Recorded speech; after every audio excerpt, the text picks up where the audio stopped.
Now we're going to apply this concept to a motion problem. We have that the displacement of a particle moving in a straight line is given in feet as s equals 1/2 t squared minus 6t plus 23, where t is in seconds.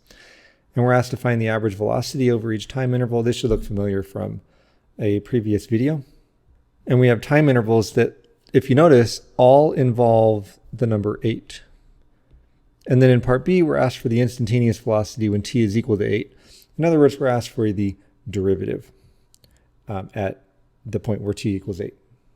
Then we're to draw the graph of s and secant lines and the tangent line. For that, we're going to use a graphing utility. You can too, as far as I'm concerned. For the actual number crunching, though, I'm going to go to Excel. So we have t's and we have s's. And our t values are going to be 4, 6, 8, 10, and 12. Now, based on the function that we have, s is equal to 1/2 of t squared minus 6 times t plus 23. And that's going to give me output values for all of our various inputs. And then I want a slope for each of these. Now remember that the slope is equal to, and if I'm having Excel use an actual computation, I need to type an equal sign. y2 minus y1 in parentheses. But I want to keep referencing that same y1. And so I'm going to use Command T on my Mac, or you would use Shift F4 on your PC, or just type in the $signs, divided by the quantity of x2 minus x1. Again, lock that in, end parenthesis. And I see the first slope is 0, and then I come down here, and there's division by 0. Totally expected that. But here I have the average velocities. They are 0, 1, 3, and 4. And so there we are with part A. For part B, I mean, if I were a betting man, I would put a 2 in there. But we're going to do this mathematically. What we're after is s prime at 8. I'm going to use the limit as h approaches 0 of s of 8 plus h minus s of 8 divided by h. I'd like for you to go ahead and do that work. Pause the video, come back when you're done. All right, so after simplifying and taking the limit, you can freeze the screen if you want to check all the work. I end up with a slope of 2, which I think is what I said my guess would have been. So for the equation of the tangent line, I got a slope of 2. The point is 8, 7. Remember here we saw that the output is 7 when the input is 8, or you could just crank it out. I get that b equals -9, so the equation of the tangent line is y equals 2x minus 16. That's the answer to part B.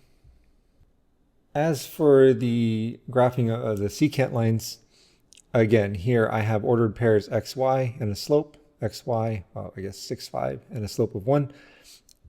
And using those, I ended up with equations of secant lines of y equals 7, y equals x minus 1, y equals 3x minus 17, and y equals 4x minus 25. Now let's look at all of these in a graph. You'll see that my green curve is the function y equals 1/2 x squared minus 6x plus 23. Of course, I had to change it to x and y because that's how Desmos works. And then the equation of my tangent line was y equals 2x minus 9, and we can see that that's tangent at the point 8, 7, as we expected. And then the rest of the secant lines we have here a horizontal one at y equals 7 that connects these 2 points on the curve. Y equals x minus 1, the red one, connects these 2 points on the curve. Y equals 3x minus 17 is in green, and that connects a couple of points on the curve, as you can see.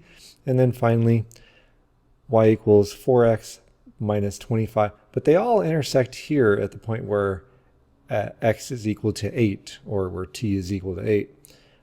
And these two, the red one and the black one and the red one, they're tending toward purple basically from the left. And then the blue and the green one are tending toward the purple one from the right. Oh my goodness, I almost missed wrapping up the whole point of this problem. Folks, we were asked to find average velocities over each time interval. And so the average velocity over 4, 8 is 0, right? We saw that that slope was equal to 0. This thing is speeding up, right? 0, 1, 3, 4 are the average velocities over time intervals that are basically anchored at 8, right? The average velocity between 4 and 8 was 0. The average velocity between 6 and 8 is 1. The average velocity between 8 and 10 is 3. And the average velocity between seconds 8 and 12 is 4. And all of these are given in feet per second. What we were able to find with the actual limit is that the average velocity, the instantaneous velocity is 2 miles per hour when t is equal to 8. So the difference between average velocity and instantaneous velocity can be explained like this. If I drive 14 miles in 15 minutes, which is a quarter of an hour, then, I don't know why I picked 14, but then my average velocity, so I'll just call it VAVG, will equal 56 miles per hour. You can do the math and figure that out. That's my average velocity. At any moment in time, if I look at my speedometer, that's my instantaneous velocity. So what we're doing is we're using a limit to find out exactly how fast this particle is going at a particular moment in time.